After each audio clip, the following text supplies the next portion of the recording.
The scripture that you will surely cause corruption on the earth twice, and you will surely reach a degree of great haughtiness, and that those who do not believe in the hereafter, we have prepared for them a painful punishment.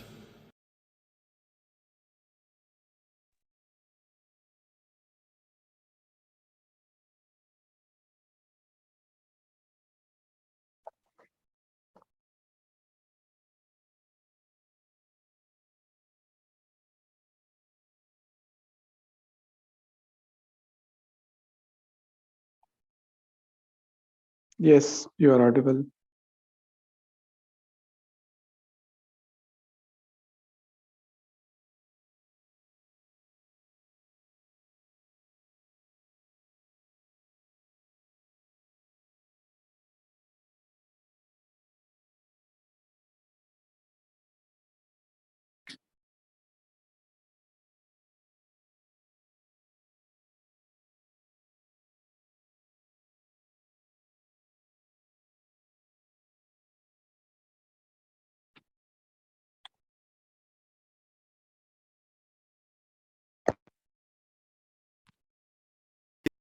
It is becoming a pattern that in every year we see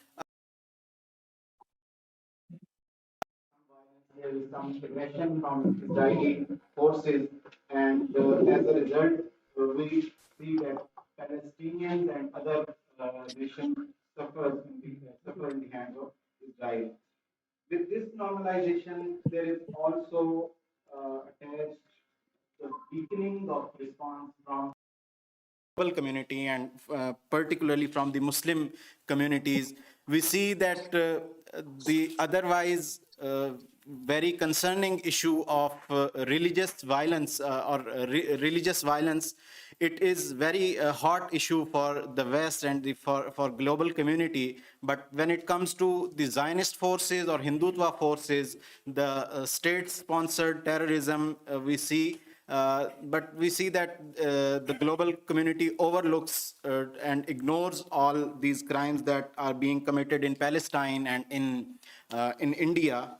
And similarly, the weakening response from Muslim communities that in past few years, we have seen that whenever there was an aggression from the Israeli forces and from Israeli state, there was a reaction from the Muslim community and from the world at large. But this response this reaction has become, it is gradually weakening, and we'll try to dig out the reasons for this weakness of the reaction, and we'll try to find out what solutions can we can offer to policymakers, to the public, to the governments, and to the societies. Today with us there is a rich panel of discussants. We have Dr. Hatem Bazian from the California University, United States of America. Anyone who is interested in the global trend of Islamophobia, he must know his name, his contribution, his intellectual contribution, and his social and political activism, which he shows through media, through writings, and through dialogues. Similarly, he has recently published a book on Palestine, which is titled as Palestine, the Colonial Question. Secondly, we have with us Dr. Nazir Hussain, the professor of IR and former Dean, Faculty of Social Sciences, Qaid-e-Azam University, Islamabad. He has been always very kind to the Institute of Policy Studies. I welcome him on behalf of the IPS. We have Ms. Zeenat Adam from South Africa. She is a former diplomat and deputy executive director of the Afro-Middle East Center, South Africa. She is also with us. Dr. Chandra Muzaffar, the political scientist from Malaysia, he was willing to join us, but there was some clash of timing, and that's why he could not join us online, but he has sent his video recording. Similarly, Dr. Ali Hussain Zada from Iran, he has also sent his recorded message. With me, here is Syed Abrar Hussain, the Vice Chairman. Institute of Policy Studies, Islamabad. He will be chairing the session. He will be moderating the discussion which will follow from now. So I'll invite Syed Abrar Hussain Saab to please continue from here. Thank you.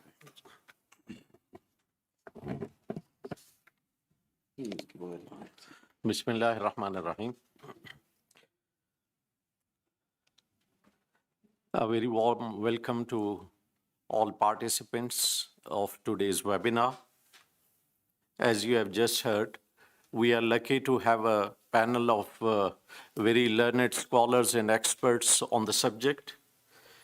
And as Brother Osama explained it to you, the topic we are going to discuss today, the issue that we are going to ponder about is Palestine, but not only Palestine, more importantly, the recent attacks on the compound of the Al-Aqsa Mosque.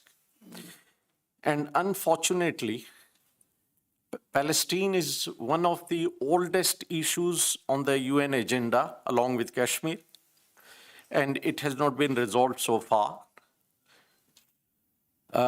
We remember that it was this issue which led to the creation of OIC in 1969.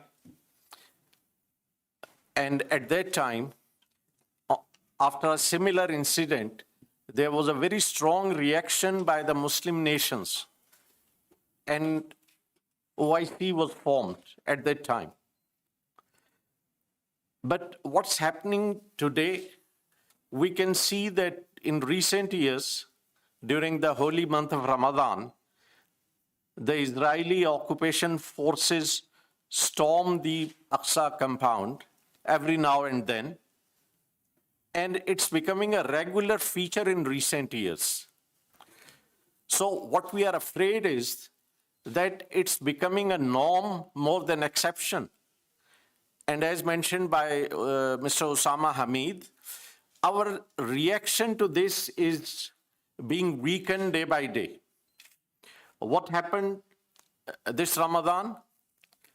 After they stormed the mosque a number of times, first the settlers protected by Israeli forces, and then Israeli forces themselves. But what happened after such attacks? Pakistan condemned the attack, Iran denounced it, Saudi Arabia rejected it, Indonesia and so many other countries protested against it. But that's all. Arab League called a meeting, and maybe OIC will also call a meeting. But what next?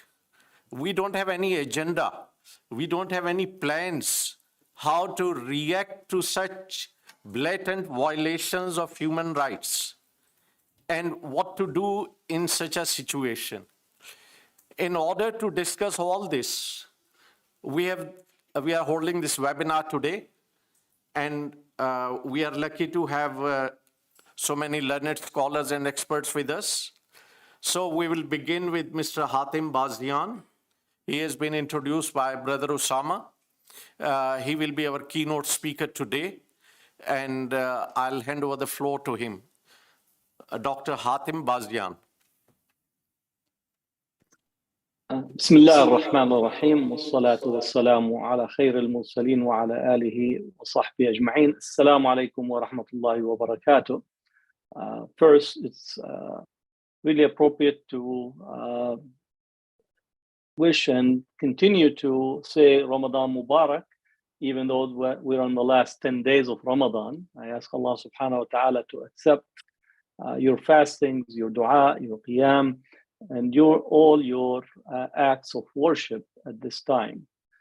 It is also the timing of this webinar is very critical, as we saw the past few days, the assault on Al-Aqsa Mosque. And our Qari recited the verses from Surah Al-Isra, from the chapter of Isra, chapter 17, that makes the immediate religious connection between every Muslim in the world and Al-Aqsa Mosque.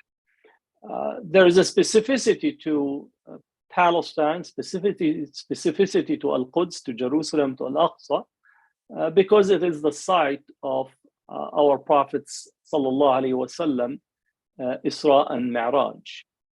While we have and we continue to monitor oppression of Muslims across the world, documenting Islamophobia across the globe, and especially these days, as I continue to do work on the development in India, where Muslims are subjugated to the rising tide of the Hindutva, where mosques are being demolished, schools being attacked, Muslims subject to lynching for beef eating, the whole pernicious concept of love jihad. And then I cannot really fail to recognize that Kashmir, which I always see it as the brother cause for Palestine, because both were born at the same time in 1948 with the end of the British colonization. Kashmir is the most militarized spot on the globe, with estimate of close to 800 to 900,000 Indian troops being deployed in there. And our Kashmiri brothers and sisters continue to face the long arm of oppression with all types of denials, restrictions, arrests, journalists being killed, and so on. And then also the situation in China. What makes Palestine unique in relations to our global Muslim community is precisely because it has this direct connection to both Quranic text and to the Prophet, sallallahu alaihi wasallam, as well as it's being the last settler colonial project to have been commissioned by the West. I always say to whenever we begin about Palestine, that Palestine was occupied in 1917, not in 1948.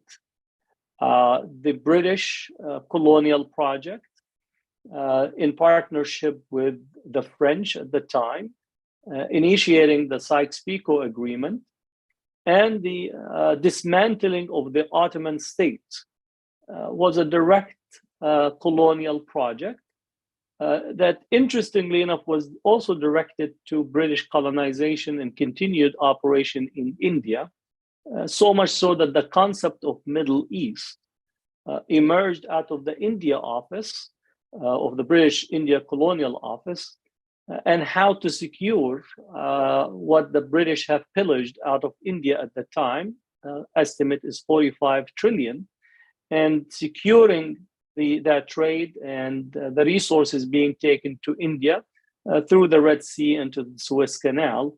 So Palestine came under direct British colonization in 1917, precisely December 10th, 1917, and with it the dismantling of Palestine as a society that was seeking its independence and its sovereignty, and incorporating into the British colonization was the Balfour Declaration.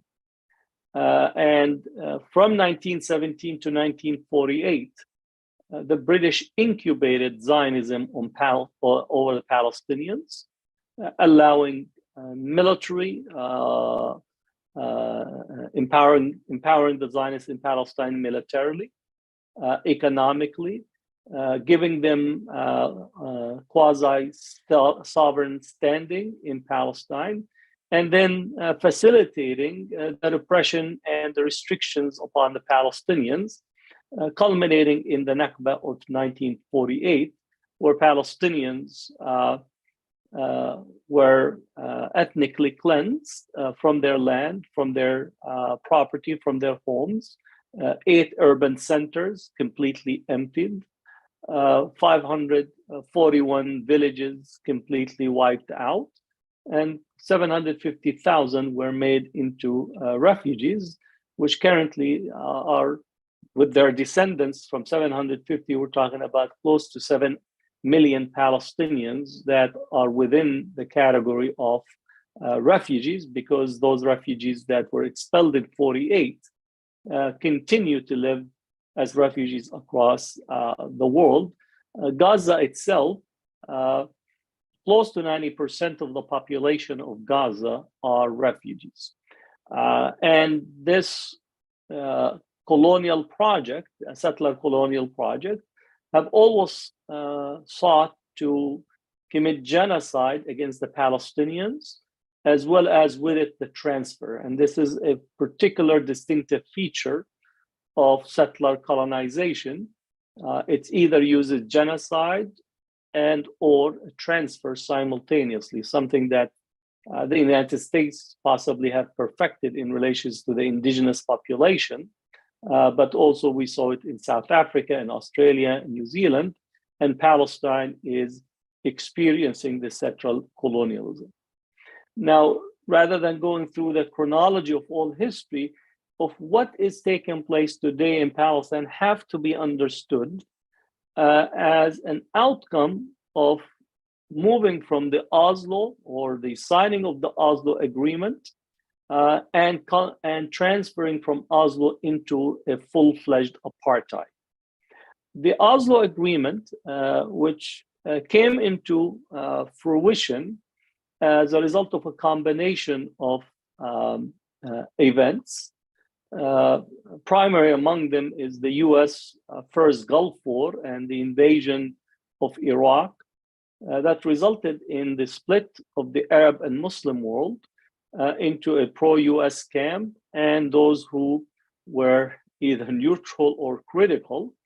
And one part of that was neutral and critical is the PLO, the Palestine Liberation Organization, but also some of the Arab countries that did not align with the US, and as such resulted in the call for adoption of a peace process that is dictated by Israel and the United States, beginning in the Madrid conference framework, and then culminating in the signing of the Oslo Agreement in almost a secret process carried out in a bilateral negotiations at the time between the PLO and Israel.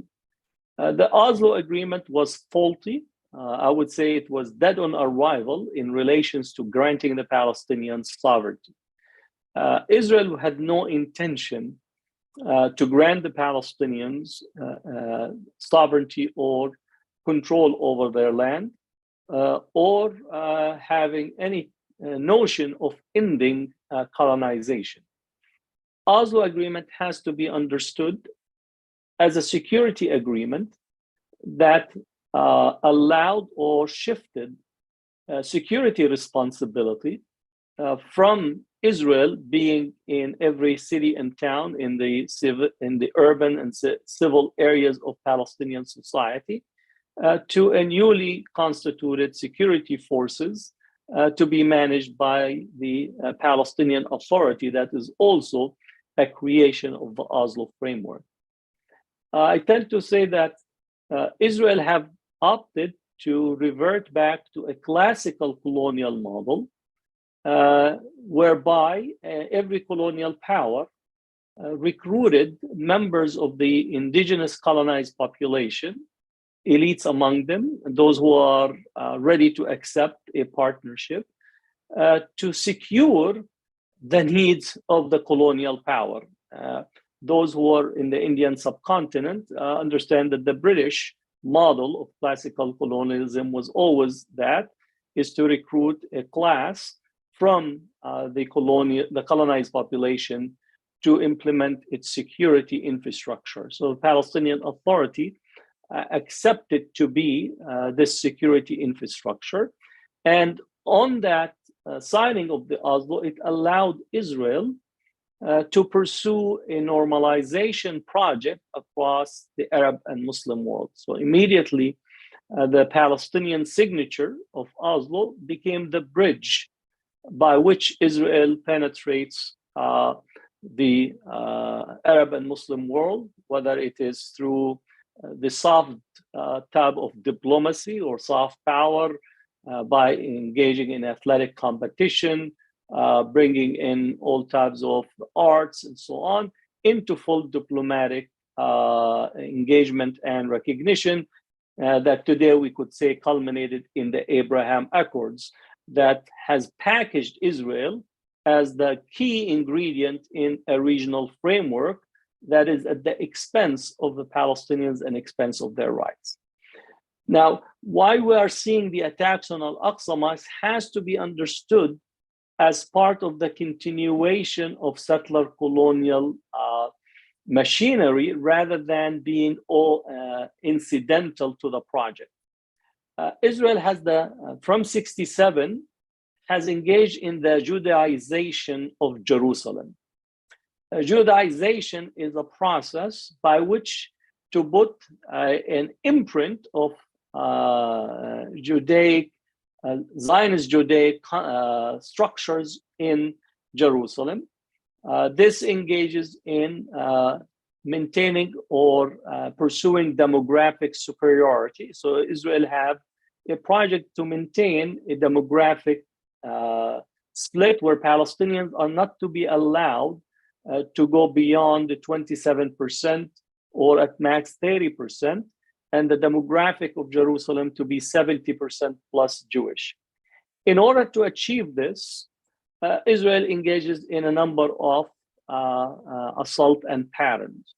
One is constantly expanding settlements in and around Jerusalem, and with it expanding the municipal boundary of the city. So all of a sudden, the land and the properties confiscated from Palestinians in and around Jerusalem, a settlement is built, and the expansion of the municipal boundaries allows for the introduction and the inclusion of an increased settler population. So when we say Jerusalem today, it have devoured almost 1/3 of the West Bank property and territories into the municipal boundaries of Jerusalem, thus the demographic changes.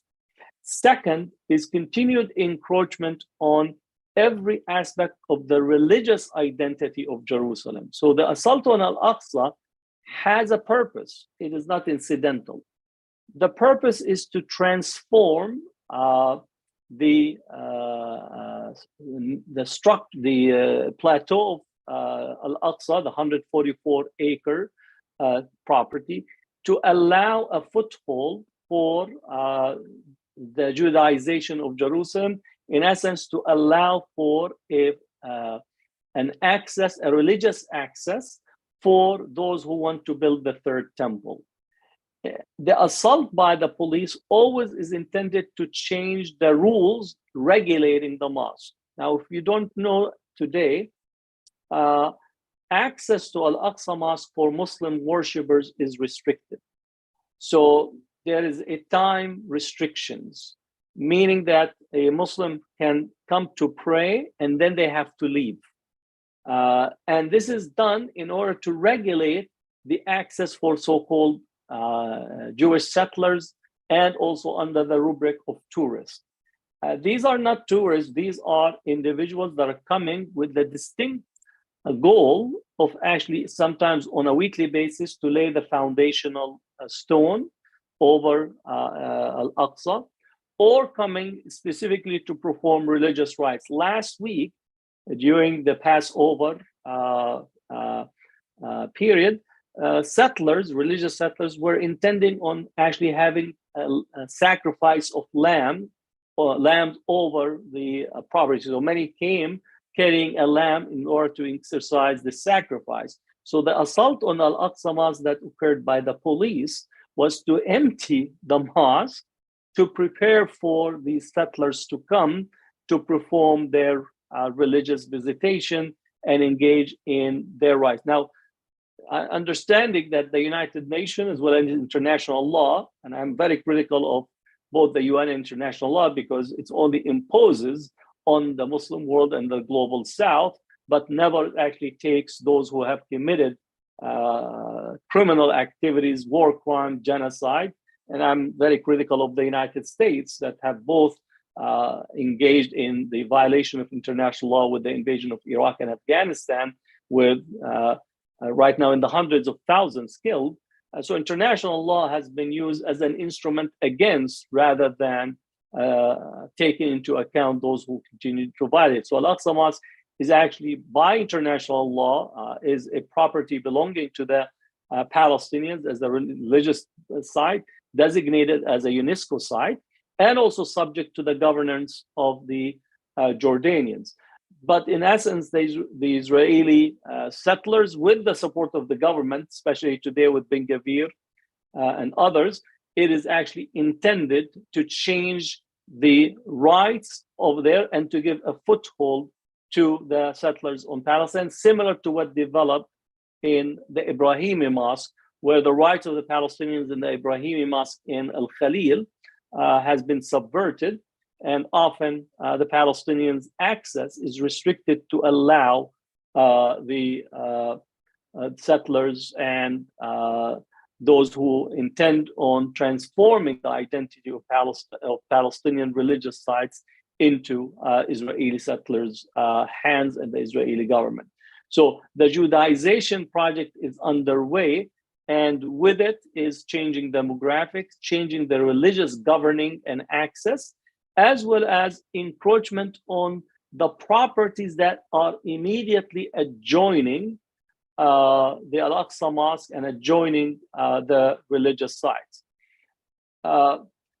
Underneath Al-Aqsa Mosque has been dug up for so-called archaeological purposes, and there are many layers underneath that has, again, for Palestinian architects and engineers, that is beginning to undermine the foundations and the viability of Palestinians. There is actually a tunnel that goes from one end of the Ha'it al-Buraq, which the Israelis refer to as the Wailing Wall. It's actually the Wailing Wall is Ha'it al-Buraq, and it is a Moroccan property, an endowment for the Moroccans that has been, at least the Wailing Wall Commission set up by the British actually came to the conclusion that this was an actually Moroccan property. But the archaeological so-called digs have opened tunnels from one end underneath the Al-Aqsa Mosque all the way to the other side of the old city, in such a way that it undermines and restricts access to the Palestinians, and it's become a site of visitation, religious observances, and so on from the Zionists and the settler colonialists at this particular time. So we have to understand this assault within that context of continued transconfiguration of the identity, the demographic, and the control over Palestine. Lastly, I want to speak, maybe I know that our time is limited. I want to speak about the response of the Muslim world. And I would say the response of the Muslim world, when the Arab League actually announced that they're calling for a meeting, I sent out a statement, said, please don't meet.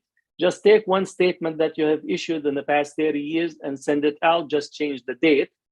Take the money that you are actually going to spend on the meeting, give it to the poor and ask them to do dua. It might be more helpful than you actually meet.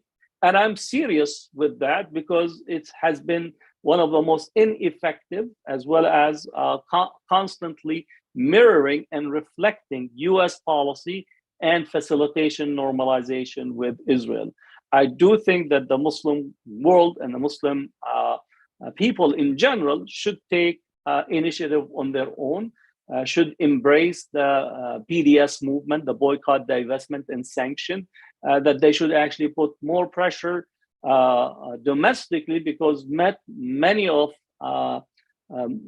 in the Muslim world and the Arab world have engaged in economic relations, in expanding trade with Israel.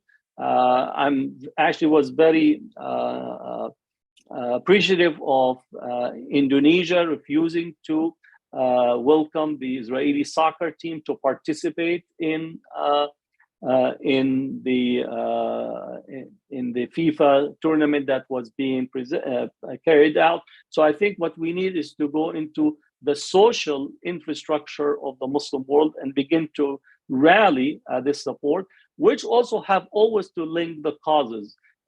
I'm always very particular on speaking both of what is taking place in India and Israel, because they have struck a strategic relations on many fronts. And we are seeing some of its reverberation here in the United States as the organization that works with the around the Hindutva is cooperating with AIPAC, which is the Israeli lobby in the US, and they're mounting a campaign against every element relative to recording in progress. Relative to the Muslim world, but also relative to Muslims here in the United States. So we need to understand that while working on the issue of Palestine, that we always have to maintain and understand that these causes are connected in the sense that while they have the particularities, that the campaign, in essence, to normalize relations with Israel is also building on strengthening and empowering India and looking at India as a way to contain Pakistan, especially that Pakistan as a nuclear power, often their nuclear power is spoken as an Islamic bomb, but we never call the India bomb as a Hindu bomb. So in essence, it's also a form of demonization and continued actually empowering India over its strategic position vis-a-vis Pakistan in this sense.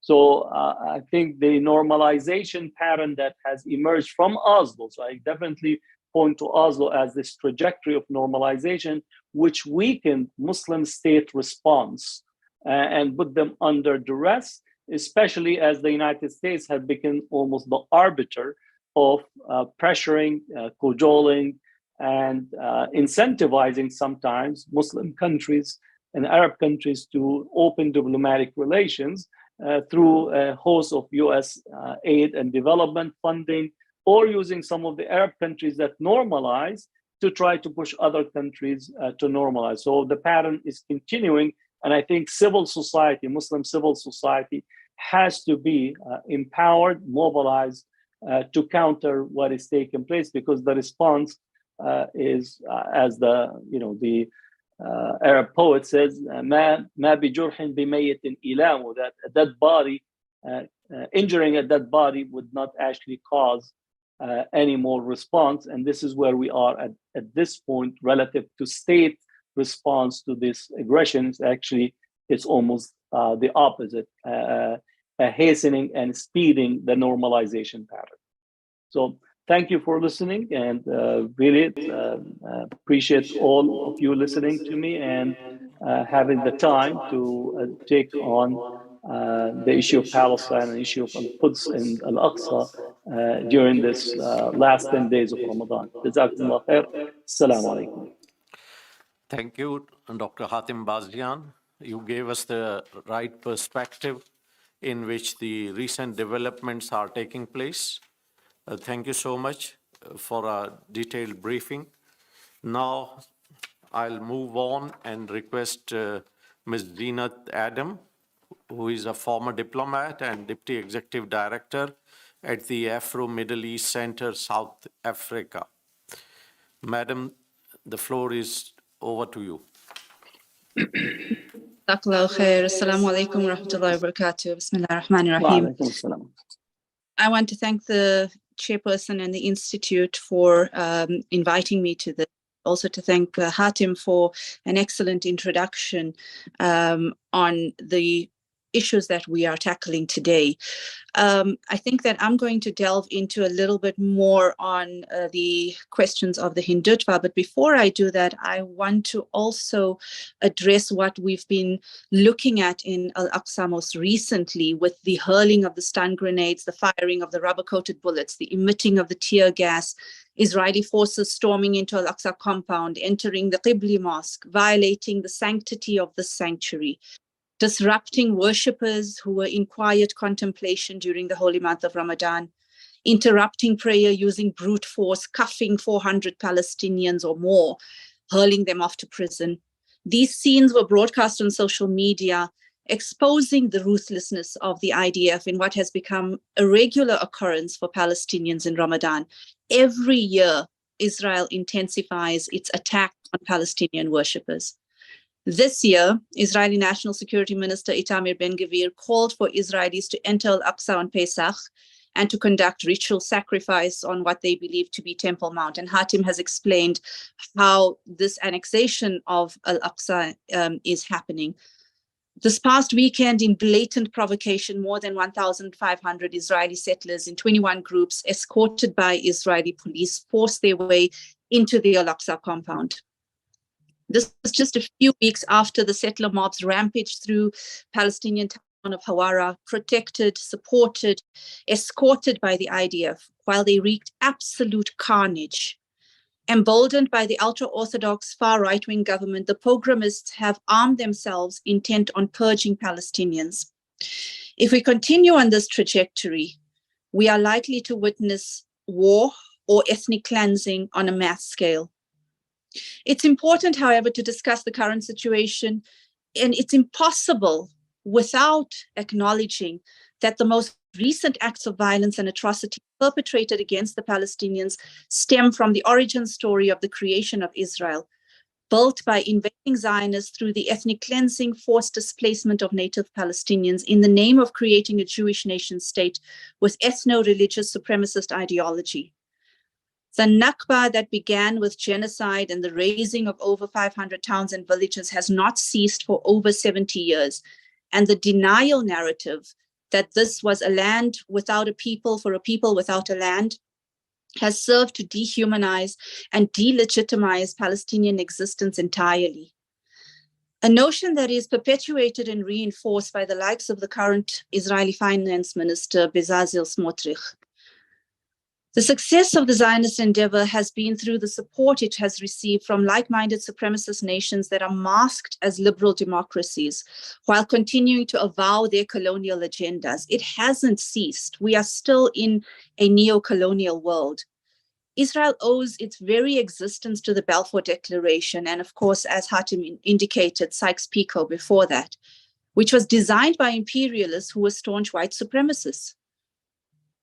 Importantly, the design of the Oslo Accords was essentially the confirmation of the Bantustization of Palestine. But now, even those perceived autonomous regions are increasingly under threat of dispossession by settlers. The irony is that Israel has, until now, managed to hoodwink the world into believing that it is a democratic state under threat, while maintaining its ultra-fascist settler colonial project. Israel has masterfully manipulated and concocted a myth to portray itself as a victim, defending against terrorists bent on annihilating Jews from the Middle East. This notion has been dispelled recently by numerous reports by renowned human rights organizations, including Amnesty International, Human Rights Watch, B'Tselem, in declaring Israel an apartheid state. Western powers allied to Israel have been reluctant to accept the indisputable findings, but are finding it increasingly difficult to sway public opinion as social media exposes the atrocities in real time and provides documented evidence of crimes. The controlled media, and oftentimes the diplomatic statements, are repetitive and archaic in the use of balanced language to describe the situation as a conflict between two parties, as if there are two equal parties and not one aggressor, heavily armed state apparatus, and innocent civilians armed with little more than conviction and desire for justice. In concretizing its Zionist quest for the Judaization of Israel, in 2018, the Knesset passed the nation-state law, which makes no qualms in declaring Israel the national home of the Jewish people, to the exclusion of anyone who does not fit the description. This move solidified Israel as an ethno-religious state, ensuring that non-Jewish, Christian, Palestinian, Arab, or any other ethnicity would be regarded as second-class citizens. Whilst Israel continues to pronounce itself as a democracy, this law effectively denounced democratic ideology and entrenched apartheid. Often, the Israeli propaganda machinery have cast Muslim Palestinians as the problem. The Islamophobic premise has endeared Israel to like-minded Islamophobic states. The ultra-Orthodox appear to now be targeting Christianity in addition to Islam. Attacks on Christian holy sanctuaries have become more frequent, and this week there are plans to restrict Christian worship over Easter. We also witnessed the atrocious attack on Shireen Abu Akla's funeral procession.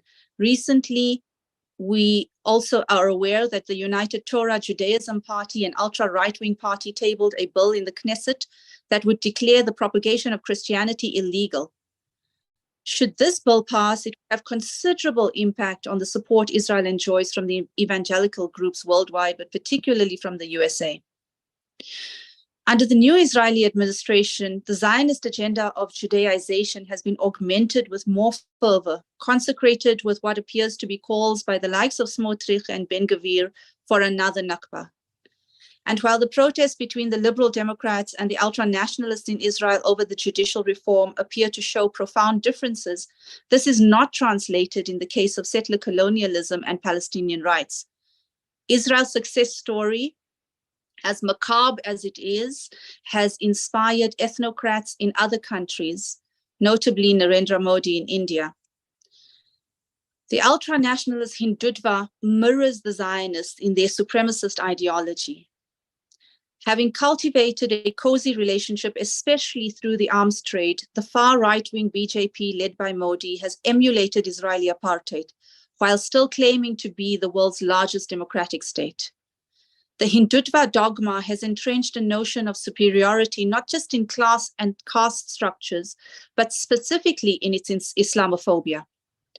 Modi had been chief minister of Gujarat when the communal riots erupted in 2002, leaving more than 1,000 Muslims dead. And questions are still rising as to his role in inciting this violence. Under his leadership as prime minister, much like the Israeli nation-state law, the Indian Parliament adopted the Citizenship Act in 2019, which calls into question the citizenship of Muslims in states such as Assam and seeks to naturalize non-Muslim minorities from neighboring countries with a view to shifting the demographics and changing Assam into a non-Muslim majority state. In the same year, Modi revoked Kashmir's autonomous status, enforcing curfews and closures of the region while deploying additional troops to the already heavily militarized zone, effectively annexing Kashmir in violation of all international laws. The world was silent when this happened. The similarities between Indian occupation of Kashmir and Israeli occupation of Palestine are glaring. India is the most prolific buyer of Israeli arms, surveillance, technology, and defense equipment that have been used against the Kashmiri population in the name of counterterrorism. Both states are notorious for maiming young people, Israel targeting the limbs and India aiming for the eyes, leaving Kashmiris blinded. In addition, there are thousands of Kashmiris who have been disappeared without a trace in the most militarized zone in the world. In 2020, Modi appointed one of his close associates from Gujarat as the governor of Lakshadweep, another Muslim-majority region, an island off the coast of Kerala. The governor, who does not speak the local language, introduced new land reforms in languages not understood by the locals that appear to be designed to dispossess local Muslims of their land. He has also limited their contact with the mainland and has invited investors to develop the island for tourism without consultation with the indigenous people. Modi has been particularly insightful in rallying support for his ethno-religious Hindutva agenda, specifically targeting Muslims. Most recently, there has been an erasure of the Mughal history from the textbooks. There has been a concerted effort to convert Muslims, and there's been a campaign against what has become known as love jihad, which Hatem also mentioned. But more frighteningly, just as the settlers have been vigilantized in Israel, Hindutva mobs have been mobilized to launch attacks, particularly on Muslims, enabling ethnic cleansing. This Ramadan, the Muslim minority was mired by attacks, regular interruptions of their prayer by Hindutva mobs, not only in the mosques and masajid, but even in the privacy of their homes. In Maharashtra, Imam Zakir Syed Khaja was brutally attacked by a Hindutva mob who entered the mosque, beat him, shaved his beard for refusing to chant a phrase in praise of a Hindu deity. Mosques were attacked during a Hindu festival, including one that was set on fire. just as Muslims broke their fast at the end of the day. A Hindutva mob burnt down an Islamic school during this festival. These attacks have not been reported in mainstream media, and most Western liberal democracies are reluctant to address the atrocities perpetrated, seeking to secure their economic vested interests with India. I would encourage everyone joining us today to get a copy of Azad Esa's recently published book, Hostile Homelands, which interrogates the politics of Zionism and Hindutva and the military-industrial cooperation between the states. I would have hoped that he would have been on this panel today, but I hope in future, inshallah, you'll invite Azad to speak on the complex relationship between these fascist states.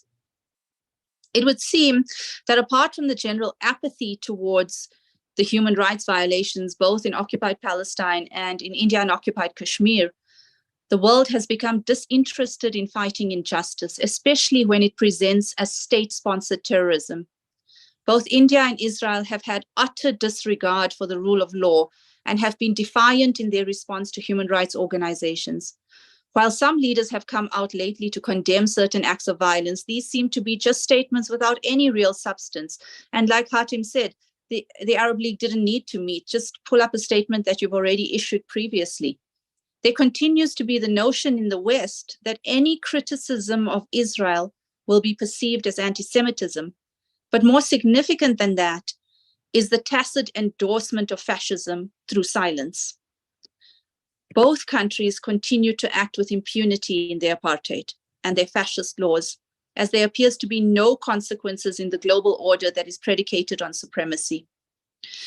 In the case of Israel, countries in the region and beyond have been racing to normalize relations through the Abrahamic Accords, much to the dismay of their own people. But in finding synergies with and reliance on Israeli technology, often used in their own fascist regimes to quell opposition, there does not seem to be any plan to respond fiercely, either through the existing global human rights structures or by other means. Had these atrocities been committed in any other part of the world, an urgent motion based on the responsibility to protect would have been tabled at the UN Security Council. But the lives of Palestinians and Kashmiris, and perhaps Muslims in general, are seen to be lesser than others. The greatest disappointment is from the Muslim majority countries and those who are led by Muslims, who tend to continue in their silence and in their tacit approval of these atrocities. I would like to add a personal note. I grew up under apartheid in South Africa. I experienced the most brutal of it. I was young, but still became attuned to what apartheid is. I traveled then to Palestine around the time of the World Conference Against Racism and experienced from a very personal perspective the brutality of Israel, because I look like a Palestinian.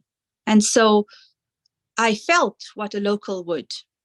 I traveled to Kashmir, occupied Kashmir in the early 2000s. Again, I look like a Kashmiri.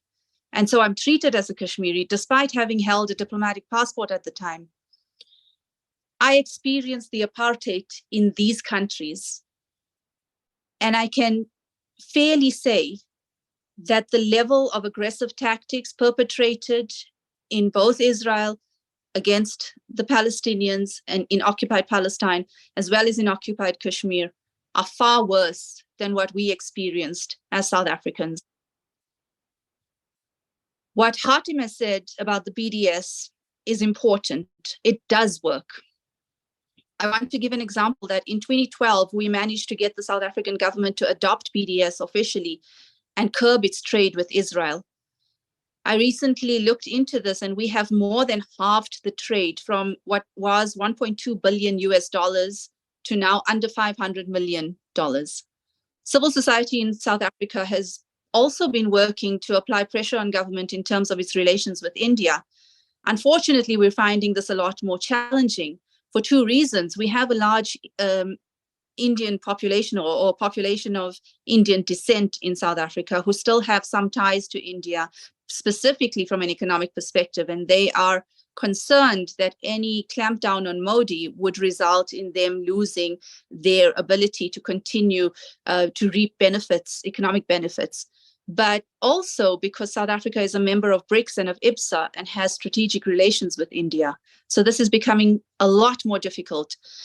I would like to end with a quote from Hassan Kanafani, who said that imperialism has laid its body over the world, the head in Eastern Asia, the heart in the Middle East, its arteries reaching Africa and Latin America. Wherever you strike it, you damage it, and you serve the world revolution. Jazakallah khair. Zeenat Adam, you told us in detail about the atrocities perpetrated by Israel, and you also brought out similarities between Modi's India and Israel, between Zionism and Hindutva, and how both of them are acting with impunity. They are going with their cruelties, with their atrocities, with their blatant violation of human rights, and world is silent. The international community doesn't react. That's the unfortunate reality of today. Thank you so much. Now we'll move on and listen to Dr. Chandra Muzaffar from Malaysia.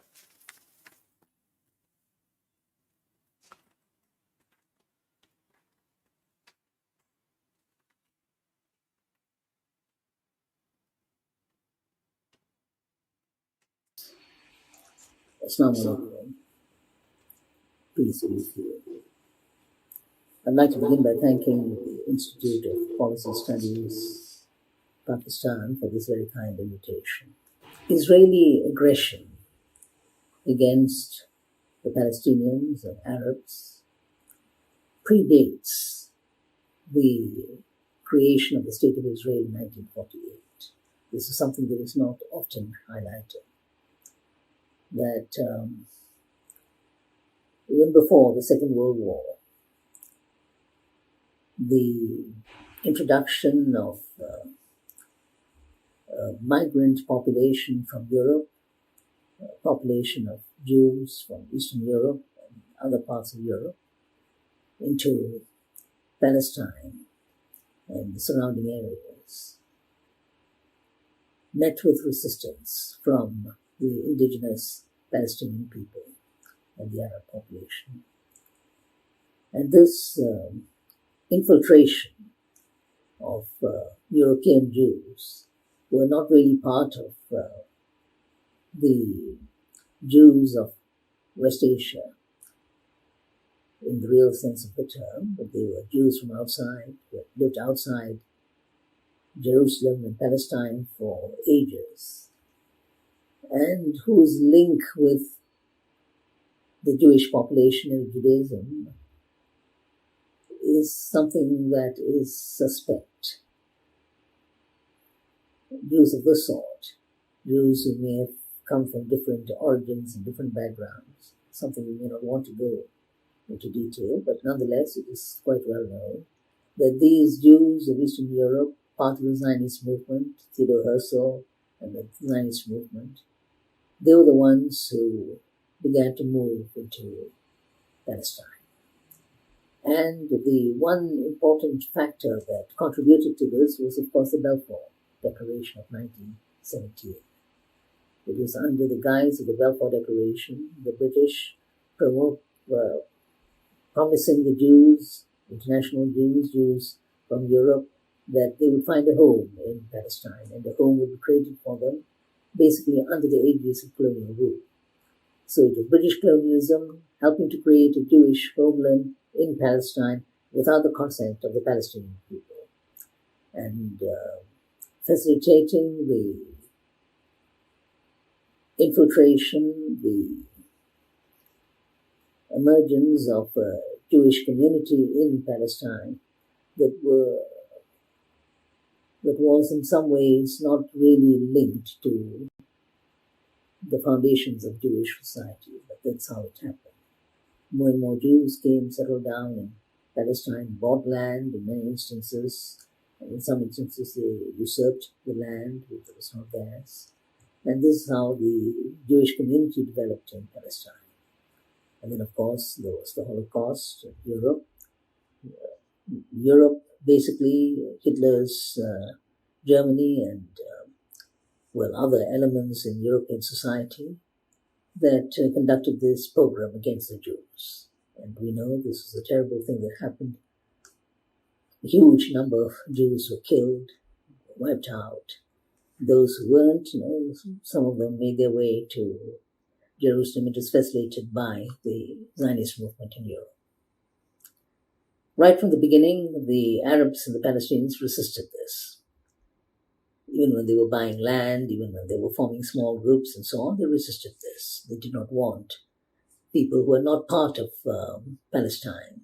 It was not rejecting Jews as such, it's rejecting people who were not really part of that region. The indigenous Jews who were part of that region, there was no problem. They had always been part of that region. Jews would remain there. And the Arabs, Muslims and Christians, they were able to live with these Jews. This wasn't a problem. The problem was with the Jews that came from outside. It was basically a problem of colonization from outside. It's a problem of a people who had links with colonial rule. And this was the reason for the resistance from the Arabs and the Palestinians. The huge resistance in 1936, which was suppressed by the British, who had power over Palestine as a result of the mandate that was given to them by the League of Nations. They suppressed the uprising of the Palestinian people against these foreign elements. And it went on for a while, but it was crushed by British rule with the help of Israelis and Zionists. After the creation of Israel in 1948, it became much worse. What we know as the Nakba, the catastrophe, started actually in 1948. It was on a massive scale. Palestinians were killed. They were expelled, evicted from Palestinian land. Whole villages were demolished. Villages were taken over, restructured by the Zionist rulers, or those who emerged as rulers in Palestine. It was a terrible period in history. And it was not just those who were killed, there were others who were expelled, tortured, imprisoned. The Palestinians rightly saw this as the beginning of their nightmare, the Nakba. There was aggression. Aggression unvarnished, aggression which had no element of humanity in it. It was terrible. And the Palestinians paid the price at that time. Now, what I've been asked to look at in this presentation is not so much Israeli aggression. We are aware of it. It's happened all the while. It continues to happen. Even what happened a few days ago at Al-Aqsa, it's part of a continuous process that we are aware of. And even in the case of Al-Aqsa, it is not as if it's the first time they did it. We know it has happened before. Muslims had worship during the month of Ramadan, being harassed, evicted, treated in a very inhuman manner. It is not new. It has happened before. So it's not the aggression that we are concerned about so much, though we know about it and we will always keep it at the back of our minds. We're talking of resistance. There's this view that resistance is weakened, that the response is weakened. This is not really true. It is the form of resistance that has changed, the form of resistance that has taken on a different character. This is what we have to try to understand. At the beginning, 1948, it was the resistance of Arab states and the Palestinian people. A number of states were all part of the collective resistance. They were against what was happening. They put up a fight. They failed. At the same time, we know that other things happened in the name of resistance. There were Palestinian freedom fighters who hijacked planes, who staged what were attempts to demonstrate the strength and the legitimacy of the Palestinian cause by perhaps raiding certain places, events, certain episodes that took place. There was bloodshed. This was in the initial phase. We know what had happened in the case of the Olympics, and so on. So there was Palestinian and Arab resistance. It's wrong to say that they didn't resist. Right from the beginning. Ever since the Balfour Declaration, and even before that, they'd resisted this attempt to usurp Palestinian lands and evict Palestinians. And in many instances to kill them. But that resistance didn't work. And this is one of the reasons why the form of resistance changed. States resisting Palestinian rule, states resisting Israeli rule over Palestine, these states after a while decided that it would not work. They were too weak. They could not resist the power of the Israeli state, which was backed by the United States of America and indirectly by other European powers. They knew that it was not possible. And it's a weakening of that sort of resistance that many Muslims and Arabs and Palestinians were concerned about. States were not putting up an armed resistance. They were not fighting the military power that was Israel and the United States of America and the other forces that supported this oppression of the Palestinian people, this dispossession of the Palestinian people. So that resistance changed because it was not working.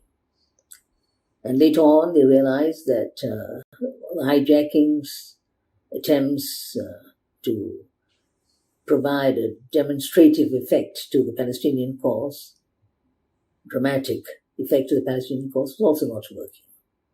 And they became disillusioned with it. And this is what led to yet another phase in the Palestinian struggle. And that is the phase that we are concerned about. A lot of Palestinians realized that maybe the method had to change. They had to find other ways of resisting oppression, of resisting their expulsion and eviction. And some of these new methods were largely nonviolent, and they seem to have some impact. It's the culmination to this process in the 1990s. We had the boycott, divestment, sanctions movement, which is a Palestinian movement, indigenous, created by the Palestinians themselves, as a way of fighting Israeli oppression and Israeli attempts to usurp their rights. And that movement is still on. And that is a movement that is gaining in strength. So when you talk about the weakening response, we must not forget this, that at the same time the response had become stronger in another form, a non-violent form, a form related to sanctions and divestments and boycotts. Today you find that the number of European business entities that are part of this BDS movement, there are also other groups that are supporting it, universities and think tanks and so on in the West that are supporting this movement. And it is a movement that has become quite formidable. So formidable that the Israeli government is very worried about this. And they have taken all sorts of ruthless measures to suppress this movement. At the same time, I think Palestinians realize that they should use international avenues that were available, even if these avenues were in the control of the oppressor, the Zionist oppressor and its backer, the United States of America. For instance, they discovered that the UN could play some role. There's a special committee in the UN that focuses upon Palestinian rights. Palestine today has got a UN status of sorts. It's not a member because it is not a nation state. It's not a member of the UN, but it has got the same status as the Vatican, if you like, in the UN, which means that it is a group that is recognized, there's a voice, it sits in a number of committees, agencies, affiliates of the UN structure. And that helps because that keeps the struggle going and it focuses upon the nonviolent dimension of the struggle, the diplomatic dimension of the struggle which expresses itself through ways that are acceptable to a lot of people. And that is important. It has strengthened the Palestinian struggle through the UN and the channels linked to the UN. That plus BDS, these have been two very important dimensions of the struggle. And a third dimension, which has been there all along. It's become stronger, and perhaps this is a dimension that should become even stronger in the future. It is basically raising consciousness at the mass level in the different languages and cultures of the peoples of the world. In other words, making people aware of what this Palestinian struggle is all about, because justice is on the side of the Palestinians and all those who support the Palestinian cause. And it's a struggle for justice that is not that well known. There are lots of people who don't know the origins of what has happened. They don't know how the Zionist movement developed and the injustices that are perpetrated upon the Palestinians. They're not even aware of this because the global media is in the hands of the oppressor. It's in the hands of the United States and the Zionist movement. So you have a very big task ahead of you, which is to make people aware that there is justice that has to be done, that this struggle is a legitimate struggle, that this is a struggle which has got a very powerful moral dimension, which is the reason why Nelson Mandela once described the Palestinian struggle as the most moral struggle of our time. And it's true. There is this dimension that most people are not aware of. And we have to make more and more people aware of this in a way in which they would be able to empathize with this movement and regard this as the movement of our time. There are people who have compared the struggle against Israeli injustice and oppression to apartheid in South Africa. In a sense, it's right. I mean, if you're talking about apartheid Israel, of course, the Israeli system is based upon apartheid. It is a terrible injustice. There's discrimination which is so vile and violent. All that is true. But you cannot get the same degree of response from people against the Israelis and against the United States of America and against the Europeans who support Israel. You cannot get the same degree of support that people got in the fight against apartheid. Why? Because the Zionist movement is powerful.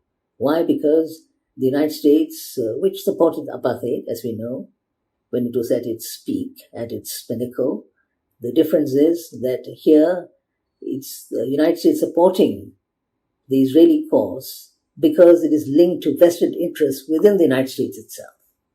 We know that. How the Zionists control the U.S. Senate, House of Representatives. We know they control with the media, universities. We know how they control civil society. We know how they control Hollywood, the film industry.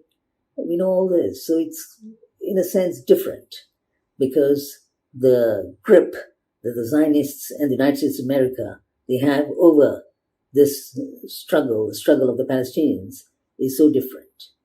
Apartheid, the struggle against apartheid, noble struggle, but it was in some ways easier than the struggle.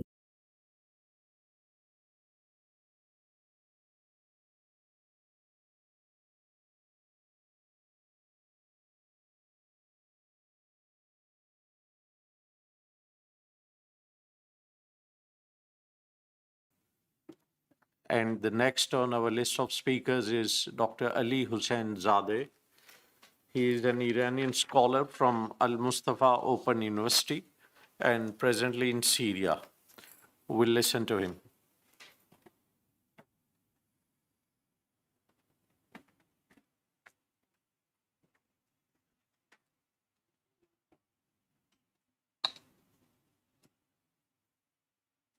Arrival of the Quds Day. God willing, I will present my speech in two parts. In the beginning, I am going to briefly discuss the situation of Palestine and its resistant groups in the past. And in the second part of my content, I will mention their current position. If I want to start my discussion at first as an introduction, which is the final result of the discussion, I have to quote famous sentences from famous divine people who know the principles of politics well as a principle in this webinar conversation, and That is that, as Imam Khomeini rahmatullah alayhi said, Israel must be destroyed. And as Imam Khomeini said, Israel will not exist in the next 25 years. So certainly and surely we are witnessing the collapse and destruction of Israel. First, we should of Israel. the situation of Palestine in the previous years in front of Israel. The first point in this regard is that there was an invincibility belief within all Palestinian groups in confronting Israel, which they are not capable of defeating Israel. And it was this invincibility of Israel that led them to many negotiations table with Israel, such as Camp David and other agreements. The second point in this regard was the fear of confronting Israel. As you know, the weapon of fear and terror is one of the weapons of God Almighty, which is in the hands of the believers and those who fight in the way of God. And with it, they are able to suppress and destroy the enemies of God. There are verses in the Holy Quran that refer to this issue. For example, the verse وَالَّذِي أَخْرَجَ الَّذِينَ كَفَرُوا مِنْ أَهْلِ الْكِتَابِ مِنْ دِيَارِهِمْ لِأَوَّلِ الْحَاشِ ما ظننتم أن يخرجوا وظنوا أنهم ما نعتهم حصونهم من الله فأتاهم الله من حيث لم يحتسبوا وقذف في قلوبهم الرعب يخربون بيوتهم بأيديهم وأيدي المؤمنين فاعتبروا يا أولي الأبصار. Chapter 10, verse 2. And in this verse, Allah mentioned, it is He who expelled the ones who disbelieved among the people of the scripture from their homes at the first gathering. You did not think they would leave, and they thought that their fortresses would protect them from Allah. But the decree of Allah came upon them from where they had not expected, and He cast terror into their hearts, so they destroyed their hosts by their own hands and the hands of the believers. So take warning, O people of vision. But on the contrary, we see that this weapon was in Israel's position so that it could achieve its legitimate interest by making a monster of itself in the region and win against the Palestinians, while Israel was a holodrum and its host was weaker than a spider host. As a result, it was because of this fear of the hidden power of Israel that some Palestinian leaders and officials saw the solution only in compromise with Israel and found themselves unable to deal with it. The third article, lack of access and not having facilities and equipment to fight against Israel. As you know, the Israel army is one of the most powerful armies in the world, which has very modern equipment and weapons.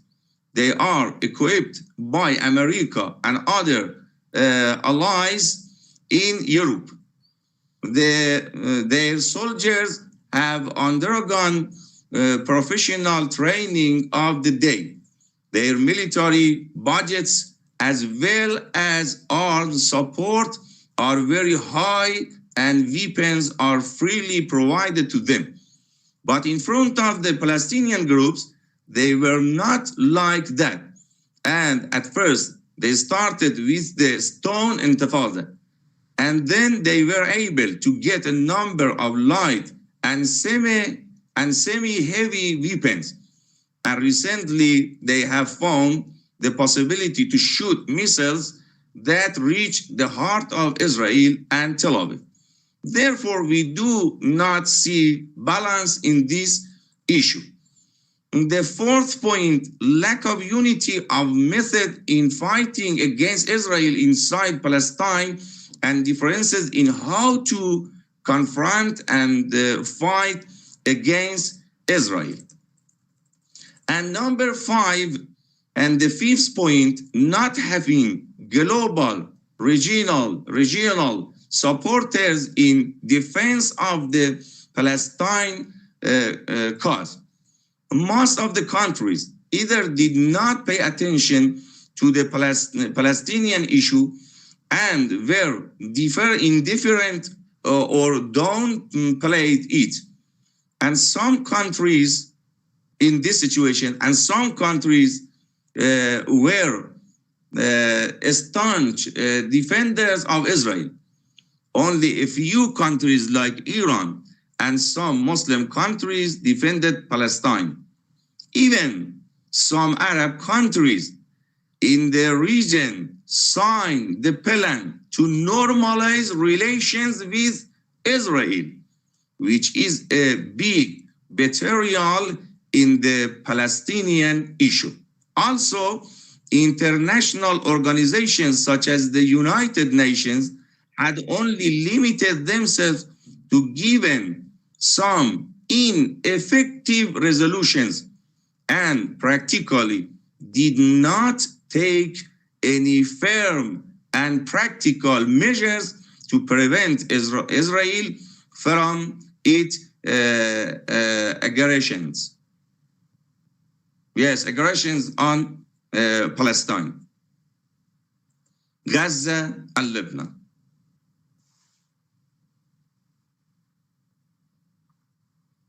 Which, of course, is still the case right now. Therefore,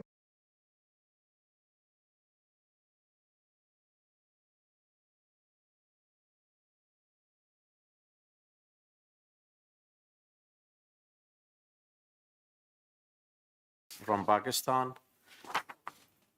Dr. Nazir Hussain is Professor of International Relations and former Dean, Faculty of Social Sciences at Quaid-e-Azam University, Islamabad.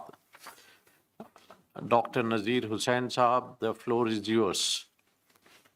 So thank you very much. It's been a very long time to listen to the respective participants very eloquently and very in detail. They have discussed each and everything. Due to the shortage of time, and of course, we have to do the summing up of the entire session.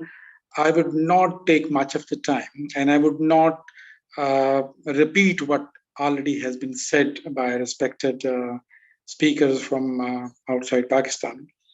A couple of points. One and foremost is that, as you mentioned, probably Usama mentioned in his brief introduction, that this is the pattern of Israel. And, you know, one dictum of Israeli Jewish state is that Israel came into being during the war, it expanded during the war, and it continued to expand during the war. It tries to project that it's been targeted by the Arabs, by so-called terrorism, and playing the victimhood card in front of the international media, international community, and the world at large. The recent happening in Alaska Mosque is nothing new.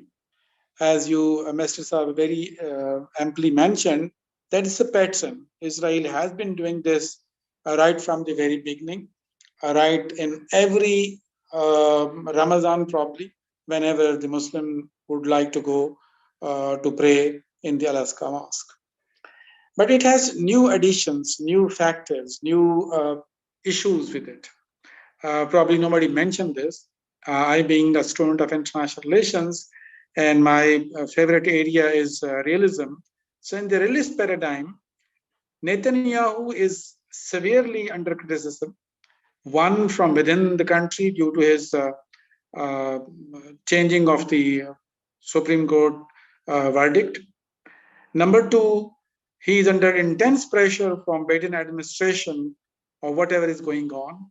And three, probably nobody mentioned it, the rapprochement within the Arab world and the rapprochement between Saudi Arabia and Iran. This is also making a lot of pressure on Netanyahu. So therefore, one and the most plausible reason is that they want to divert the attention, domestic attention, regional attention, and international attention, and this has happened. Although I do agree with Mr. Hatem that this is a very pre-planned thing, which they want to colonize. In fact, they want to colonize the remaining area, whatever is left of Palestine, wanting. This also exposes the double standards of the international community and especially the United States of America.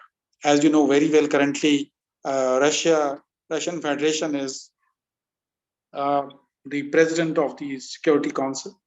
The resolution was tabled, but of course, the United States of America vetoed it. This is very unfortunate.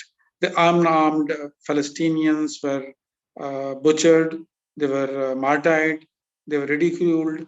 Where is the freedom of expression? Where is the freedom of religion, etc., etc.? While for the Christians, for the Jews, everything is there, but for the Muslims in occupied territories, whether it is in Kashmir or in Palestine, it's not there. So it also speaks of the double standard. Unfortunately, no European country, except for one or two, has spoken against this Israeli brutality. This is a very strange aspect, that the double standards of international community have been fully exposed. Number three, the weakening response and the silence of the Arab world. Arab world did meet, as mentioned by Mr. Hatem. OIC also had its extraordinary meeting at a very junior level and condemned the Israeli atrocities, but nothing more than that. I think the countries like Pakistan, the countries like Turkey, the countries like Iran, the countries like Saudi Arabia must come forward and, of course, make this very important point to the Israelis, to the international community, that this is not going to go on and on. The last thing about this is that we also find that the national interest are supreme, national security interest of the states are supreme than the interest of the Palestinian or the Arabs or the Muslims. As mentioned by previous speakers, the European states, the Muslim states, the Arab states are currently building up their diplomatic, economic relation both with India and Israel. So therefore, of course, the Palestinian issue is not as important for them as it should have been. And lastly, in this context is that the Palestinians are also divided, the Hamas and the Islamic Jihad and the Al-Fatah, and these are being supported by different countries, Egypt, Syria, Saudi Arabia, etc. So this is a very dynamic situation where the unity is the important, unity within the ranks and files of the Palestinian and unity within the ranks and file of the Arabs and the Islamic world. I'm glad that the IPS has taken the lead of making the world to some extent to get aware what is happening inside Palestine. And the Pakistani Muslim is much more emotional than any other Muslim of the world. And our attachment to Palestine, the Al-Aqsa Mosque, the Palestinian issue is very close to our heart as Kashmir is. I'm grateful to IPS and I'm grateful to Master Saab and you and Asama to giving him an opportunity and trying to highlight this very important issue through media. Thank you very much. Thank you, Dr. Nazir Saab. Now it's time for open discussion. And if there are any comments, any questions, or any observations, luckily we have Dr. Junaid with us online. Dr. Junaid Ahmed, thank you so much for joining us. And if you want to say something.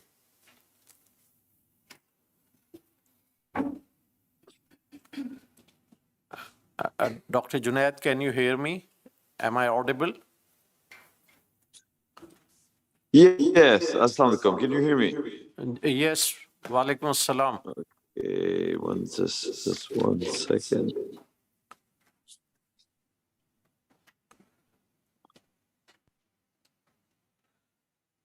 Just trying to turn the video on. It is the Sari time here in the United States. So I'm glad I could wake up and see this webinar being held at this time.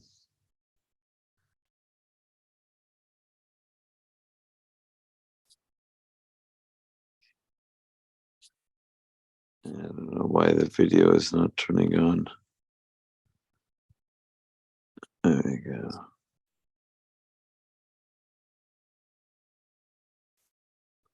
Yes, Assalamu alaikum. You can see me now. Yes, Jazakallah, wonderful. Assalamu alaikum. Wonderful to be with all of you. I caught the tail end of the presentation of Brother Hatem, and then got to hear presentation of our brilliant sister Zeenat Adam, and one of the, I think, positive aspects of holding this at this particular time, the session on this topic, is the fact that the family, the larger global family of IPS, is expanding to those who are dedicated to the struggle. And I think that all of the presentations that we've heard, we've seen an enormous amount of passion and commitment from people to oppose the type of Zionist terror that's been taking place. I have no obviously prepared remarks or speech like that, but I think I'll just emphasize 2 points in this case. One is something that I was heavily involved in, obviously myself as well as other members of the Palestine Solidarity Group here in Pakistan, or back there in Pakistan. One of our latest IPS members, Aqib, and others were involved in that as well. Folks there in Pakistan know the enormous pressure that was placed on Imran Khan when he was in power to normalize relations, whatever you want to call it, to improve relations with Israel and the sort. And we have to be honest and say that he was not getting very much support from elite sections of the society, both civilian and military elites. There were significant sections of the society. I know this for a fact because we were engaged in activism day in and day out to remind our elites that recognition of Israel in its in the apartheid way that it is now is unacceptable. And I think that we should be proud of ourselves in the sense that there was enormous pressure on a country like Pakistan that is obviously much poorer than the countries of the Gulf that were putting on that pressure. And I think that we need to have that as a constant reminder that we're going to, as Khan says, if you have that principle of defending Kashmiris from Indian occupation and terror, then it has to be the same for Palestinians against Zionist terrorism. So that's the first thing, that this is it's not going to go away, but we should be very proud of Pakistan so far for resisting the pressure. And that pressure is not just from Tel Aviv or from Washington, D.C., but also from what we like to call our brotherly Muslim countries. The second point I will make, and that is because we now have an international movement which is very powerful, in the sense, just comparing it from years ago, mainly in the what we call the BDS, the Boycott, Divestment, Sanctions movement, that's demonstrating enormous solidarity with the Palestinians. Professor Noam Chomsky and others will speak about how in the past you go to college campuses, you would be condemned.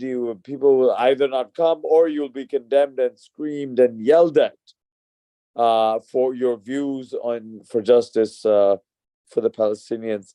However, that has changed significantly on many Western campuses. So right now you do have a very strong international solidarity component, which all of these struggles, Sister Zeenat spoke about South Africa, etc. So these movements did ultimately receive profound and very, very strong international solidarity, and which aided them eventually, ultimately, to succeed in overthrowing these illegitimate regimes, like the apartheid white minority rule regime in South Africa.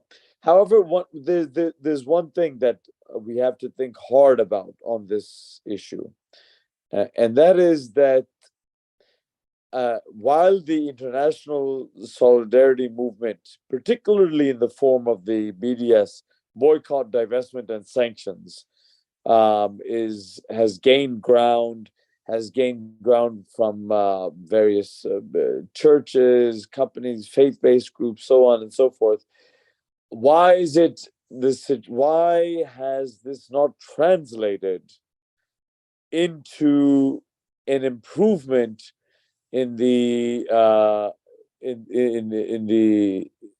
lessening of the suffering of the Palestinians actually in Gaza and the West Bank and so on and so forth? In fact, why have we seen the routine incursions, in fact, into, say, Gaza, etc., and arguably the worsening of conditions?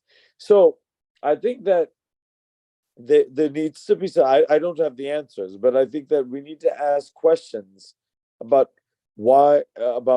how better to hook up, to link the what's going on outside in terms of international solidarity with what the Zionist state is doing there inside Israel, in Palestine itself, in terms of the routine invasions and incursions that are taking place. And I think one of the last thing I'll end with is one of the points that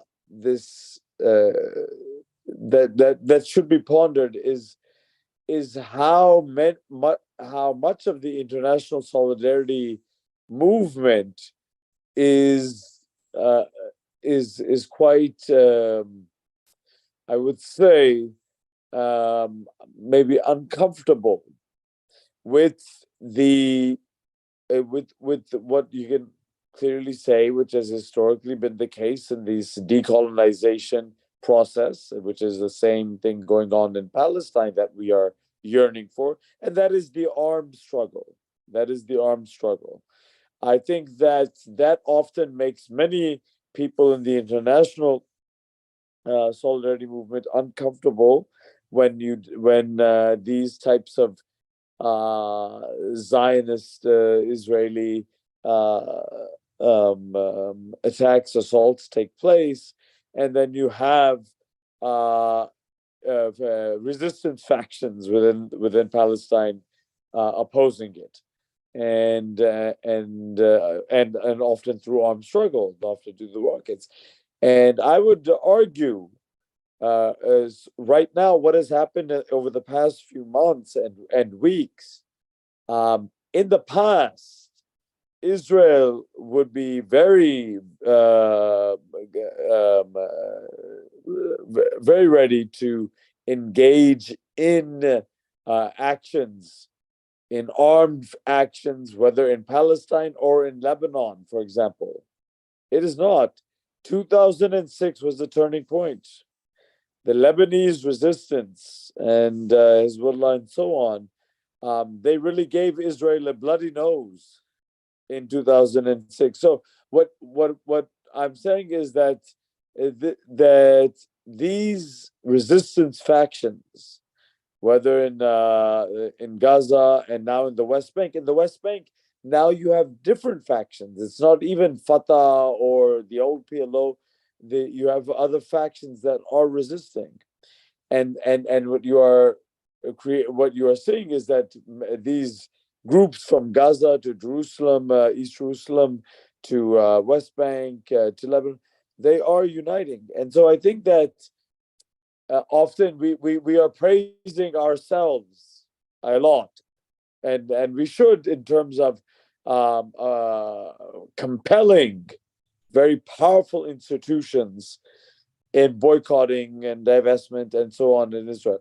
But we, at the same time, we have to recognize that the people there continue to suffer, but also continue to resist in the most valiant and courageous ways possible, that do contain components of the armed struggle. But that has always been the case in decolonization movements, and because we're in this new era now, and we don't like these things, or they are very we're allergic to the liberal sensibility is allergic to this armed struggle component, and that's why we become a bit befuddled. So I think that we have to give credit to the people on the ground in Gaza, in Lebanon, and in West Bank and East Jerusalem, in their forms, in their resistance as well, and of course continue our solidarity with them. That's all I'll say for now. Thank you. Well, this was Dr. Junaid Ahmed, and this brings us to the end of our speakers list. If there are any brief comments or observations from among the audience here who are physically present, you're welcome. Yes. Mic को hand mic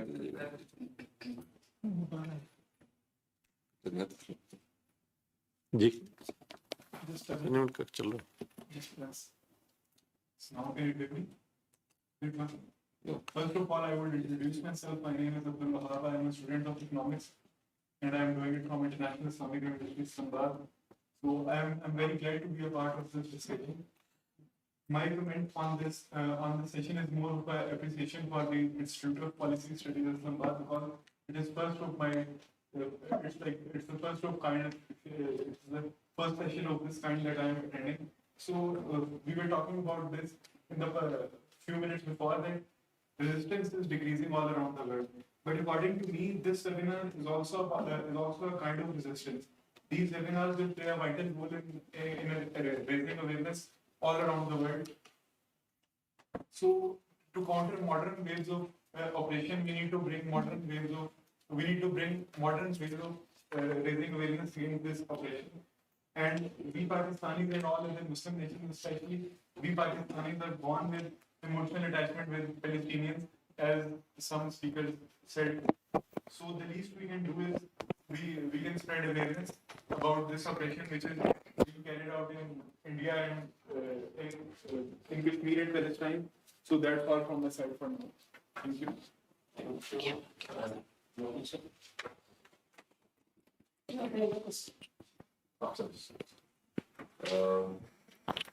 We have already speakers from the US, South Africa, and other parts of the world. It is evident that the governments of Muslim countries, due to their priorities or the pragmatism, are more looking towards geoeconomic relations rather than taking a political stand on the more support of Palestinians as well as logistic and mobility support that we have maintained witness for India at least. But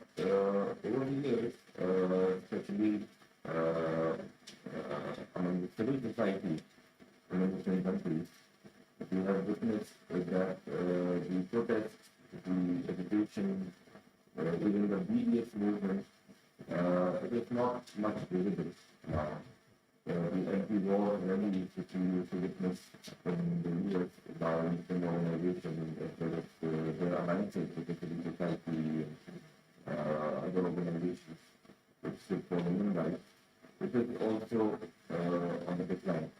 So what are some of the reasons which speakers from the West can identify about this weakening of response in the Muslim civil society?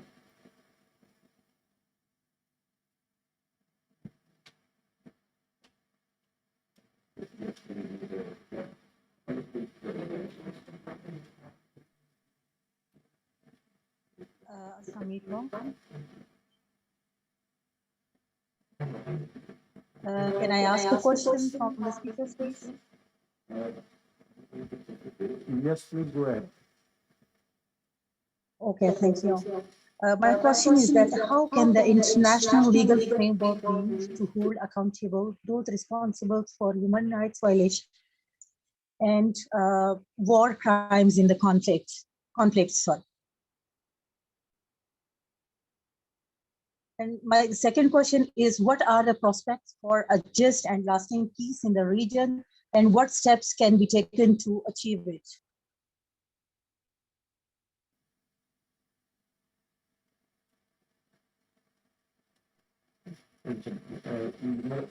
I think first we take questions, and if there are more, and then we can ask some of the speakers to respond to those questions.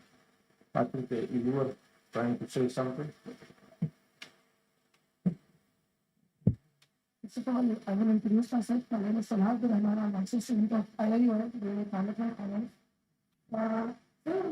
So we could see that there are different nations in from Iran and Saudi Arabia. These two nations are anticipated resulting in chaos in Iran and Syria. And the actual freedom movement and the liberation movement of Palestine, it does not put much of a use or any take from the Malaysia and the recommended by the Malaysia. And it is related into illusion of the morale of the Malaysia. So, what all stance on these Malaysians like this in other Malaysia, because from this biology, and it is related into what is it?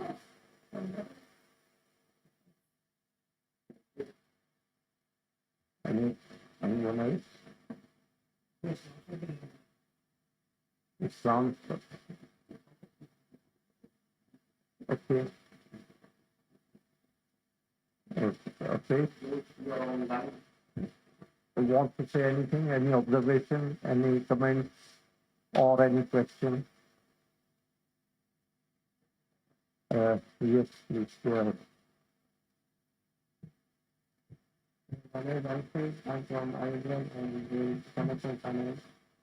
So we can't deny the presence of Israel, but saying that Israel should be destroyed, it is kind of anti-Semitic, and also it should be, also it can be, it means that Nazism is right and we were wrong.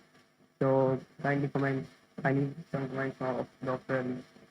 Hussain Zada. Okay, I think it's done. I think that's it. If there are no more questions, yes.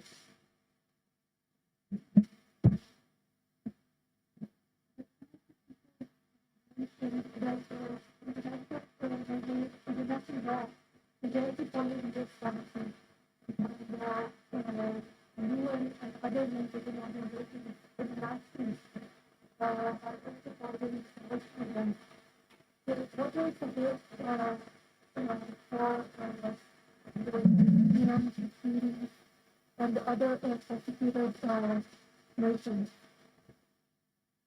That's it.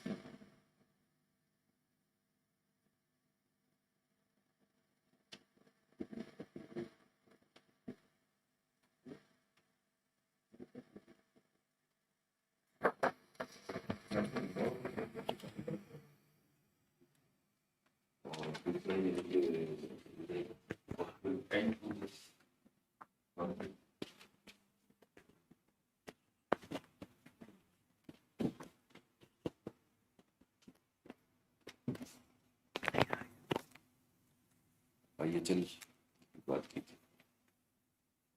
Yes. IHL की बात की थी।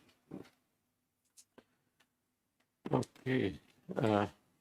I think no speaker is right now available. Dr. Hatem is there. Dr. Hatem is there? Yes. I'm also here, no issues. Okay. Let's first let Dr. Hatem to say, then I'll come back. Okay. Inshallah. Dr. Hatem, since you are here, you must have listened to the questions raised here. If you can, if you want to respond to any of them or all of them. I will respond maybe to the question about the international system and whether the international system structure, why is it not responding or is able to address the current developments as well as the historical development of Palestine. The international legal system reflects the arrangement of power relations that exist and the balance of power. International law itself is subject to the dominance of the United States and Western Europe. And as such, we see the total cover that Israel is given by the United States. The United States provides Israel diplomatic cover in the United Nations. The United States have threatened the International Criminal Court on the investigation of war crimes. It has threatened arrest even if the ICC infrastructure begins to do an investigation and arrives at any type of consequence for Israel. And the Palestinian case is still sitting there at the ICC, with the United States even refusing to move forward on the assassination of Shireen Abu Akleh just recently. What is left is to see whether the UN General Assembly can actually move in directions to put some of General Assembly resolution. And as we know, the power in the UN framework is centered on the Security Council, and the US have constantly cast the veto power to protect Israel in that way. Is there a possible shift? And I think Professor Nazir mentioned the changing alliances that are taking place, the alignment with China, Russia, Iran, Pakistan, Malaysia, Turkey, and other countries, whether that new type of international reconfiguration would have an impact. I would say still we have to watch and see what will transpire in there. I would say that the Palestinians are facing a multi-layered colonial structure. First and foremost, when I began, I said it's a British colonization that was handed to the Zionist colonization. And as such, we are facing both the Zionist and Western European powers that have put their imprint on the Palestinians. And increasingly, some of the Arab and Muslim countries that have normalized relations have moved themselves out of being on the side of Palestinians' advocacy to essentially either being completely on the side of Israel or standing neutral. So I'm not optimistic that the international system in its current layout will bring about an impact, with a caveat that a mass international mobilization in the PDS and civil society pressure can actually make some movement here and there. As the other question about whether we're going to have a lasting peace and bringing stability to the region, I am likewise very pessimistic on this notion. The reason that there is instability in our region is, unfortunately, we have the most important commodity in the world, that's oil, and increasingly natural gas. The colonization of the Middle East, also a term that is born out of colonial discourse, the colonization of this region and many parts of the global south is still rooted in extraction of raw material and then dumping finished products and capturing markets for finished products from global north economies, with the impact also of China is something that could be calculated on a different level. So as long as oil and natural gas is at the hub of the global economy, and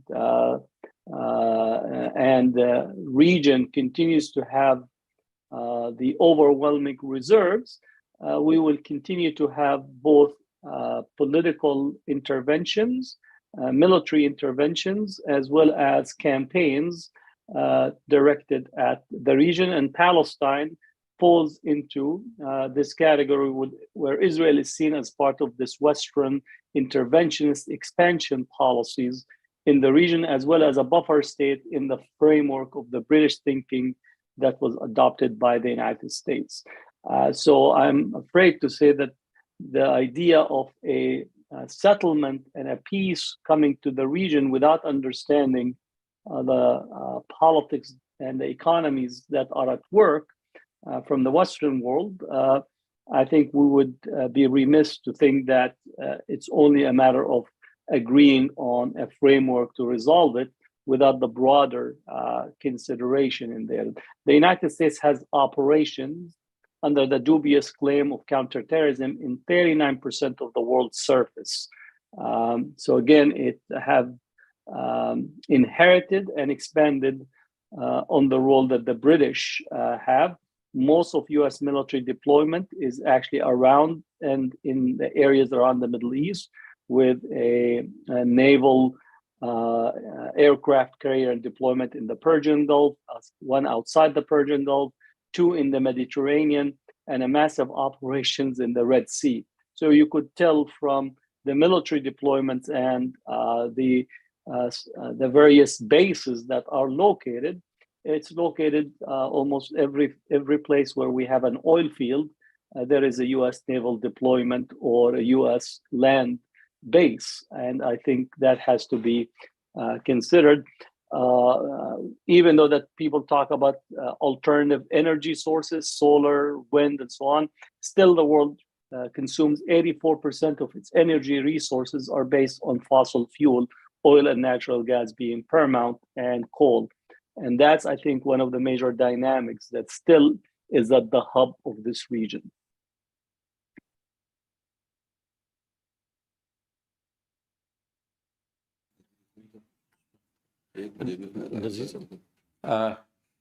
Dr. Nazir Hussain, perhaps you wanted to respond to something? Mustafa, very quickly, I endorse fully the point of view of Mr. Hatem. To add one thing, and of course, our students sitting in the audience also must take into cognizance that international law, international regime is nothing but the hegemony and the control of the superpower that is the United States of America. We have many examples whereby the local leaders have been made the example. The like of Mr. Morsi was sentenced by the Egyptian court, Saddam again, and then Gaddafi. So within the parameters of international law, international regime, it's a superpower which uses the local governments, the states, in order to pacify, stop, and silence the leaders which raise their voices. The resistance of Palestinians is remarkable despite weaknesses, despite pressures, despite so many disunity. But important thing is that this is the era of social media. Things travel very fast, which the Israelis and the American and the Jews try to stop. The entire episode is on social media. how much the West is caring about the uh, freedom of expression, freedom of religion. It has been seen, it has been witnessed. To me and my understanding, either the social non-violent movement through this PTS or the armed resistance are the only two solutions. And I think here, one aspect which has been missed by all our colleagues is the role of the Palestinian diaspora in different countries. And I think the Palestinian diaspora must raise now in United States of America, in Canada, in Europe, and in other countries, that the Palestinians are dying for the last many years. And since 1948, Israel has occupied more than 80% of the Palestinian land, and 20% for them is nothing. And if the international community, the Arab world, the Muslim world, and the Palestinian diaspora would not raise to the occasion, I'm very afraid that even this 20% would be colonized by the Jewish state. Thank you, sir.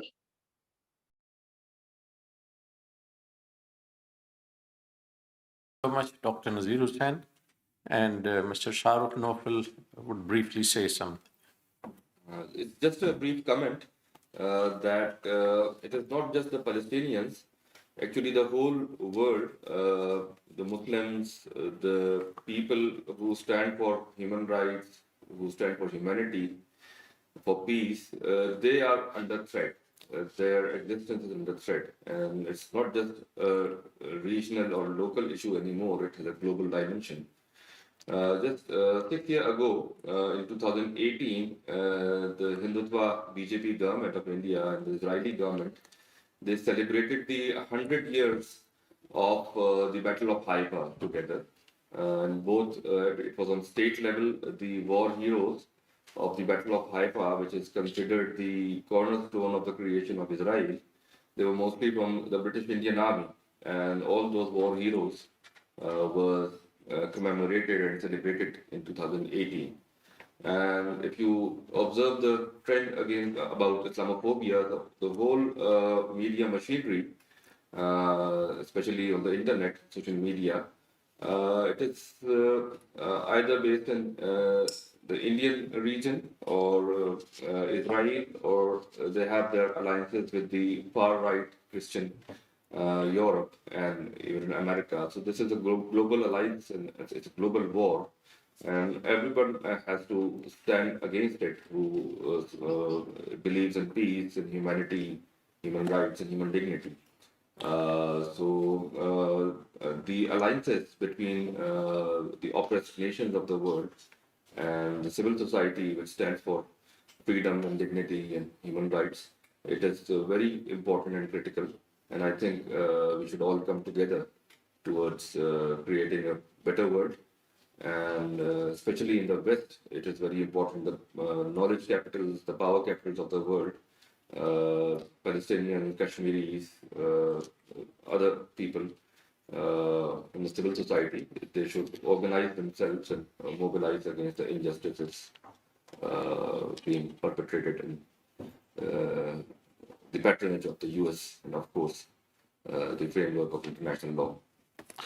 Thank you. And while expressing my gratitude to all speakers, I'll just briefly say a few things in conclusion. As takeaway points, I think first point was, as explained by Dr. Hatem Bazian, that Israel is moving away from Oslo Agreement, and what's happening is the outcome of this moving away. And that whenever there are attacks on Al-Aqsa compound and on people offering prayers within Al-Aqsa mosque, these are not random. There is a pattern. It has become a regular feature because there is an objective behind it. There is a purpose behind it, and that's demographic superiority, the Judaization of Jerusalem. And as he told us, the target is 70% plus Jews in Jerusalem. So because of this, there is a continuous encroachment on places of religious importance for other religions. Secondly, I've noted that more than one speaker brought out similarities between Modi's India and Israel, between Palestinian issue and Kashmiri issue. Thirdly, the weak response was discussed by almost all speakers, and there were a number of suggestions also. Dr. Bazian said that people should react, there should be more pressure domestically, and many speakers spoke of economic sanctions as well. Yes, economic sanctions were used against Israel before as well by OIC, but let's see if this time OIC decides about it, or even if the Arab League decides about it. Then there were suggestions that major Muslim countries should come forward and raise the issue on international fora. There was suggestion that we should raise awareness, especially Palestinian diaspora should raise the issue throughout the world. I'll say one thing more, that Israel's friends, especially from the Western world, need to convince her that Israel's own survival, own development, own progress has been hijacked because of this issue. And unless they agree to resolve this issue, it would be creating constant difficulties for them in their own progress and development. And in order to substantiate what I'm saying, I'll quote from an article in Haaretz, which is an Israeli paper, and the writer is Ari Shabit, who is a famous Israeli writer. He says that it seems that we passed the point of no return, and it is possible that Israel can no longer end the occupation, stop settlements, and achieve peace. And it seems that it is no longer possible to reform Zionism and save democracy. And then in the same article, he says that it may still be possible to end occupation, stop the settlements, reform Zionism, and save democracy. But it's not the UN and the European Union that will stop the settlements. The only force in the world capable of saving Israel from itself is the Israelis themselves, by creating a new political language that recognizes reality and that the Palestinians are rooted in this land. And urge you to look for the third way in order to survive her and not die. So there are sane voices coming out of Israeli society as well. And they are realizing that unless they resolve this issue, it would be a constant problem for them. So this is a ray of hope from within Israel as well. But as we discussed, there are a number of other actions that the Muslim Ummah should do and the world at large should do. And this is a reality that our response over the years has weakened. From 1969 to 2023, the same issue, the same brutalities, the same atrocities, but a very, very weakened reaction. I thank you all. Thanks again.